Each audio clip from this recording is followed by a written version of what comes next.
வயதான முதியவர் தன்னோட முதுகுல 2 மூட்டைகளை சுமக்க முடியாம சுமந்துட்டு வராரு. அப்ப அங்க வழியில ஒரு கூலிக்கார வாலிபன் வரான். அவனை இந்த 2 மூட்டைகளை ஒன்ன சுமந்துட்டு வந்தீங்கன்னா உனக்கு 3 பொற்காசுகள் தரேன்னு சொல்ல அவனும் சரின்னு சுமக்க ஆரம்பிக்கிறான். அது கனமா இருக்க அதுல என்ன இருக்குன்னு கேட்கறான். அது நிறைய வெள்ளி காசுகள் இருக்கு அப்படின்னு சொல்றாரு. அவனை ஏமாத்தக்கூடாதுன்னு சொல்றாரு. அவனும் நம்பிக்கைக்குரிய விதமா நடந்துக்கிறான். அப்பதான் ஒரு மலைப்பகுதி வருது. அவரால் இன்னொரு மூட்டையை தூக்கிக்கிட்டு ஏற முடியாத நிலைமையில இதையும் நீ சுமந்துக்கோன்னு சொல்றாரு. அதுல என்ன இருக்குன்னு அவன் கேட்க அது நிறைய பொற்காசுகள் இருக்குன்னு சொல்றாரு. இதை தூக்கிட்டு நீ ஓடிடக்கூடாதுன்னு சொல்ல அவனும் நம்பிக்கைக்குரிய விதமா நடந்துக்கிறான்.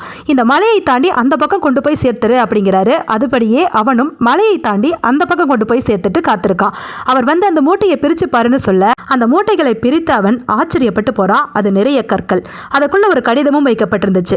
அந்த கடிதத்தில் இதுதான் எழுதியிருந்துச்சு. இந்த மூட்டையை நேர்மையா சுமந்துட்டு வரவங்களுக்கு இந்த நாடு உரித்தானது. நான் தான் இந்த நாட்டோட அரசன் அப்படின்னு எழுதப்பட்டிருந்துச்சு. அந்த முதியவர் அந்த நாட்டோட அரசன்.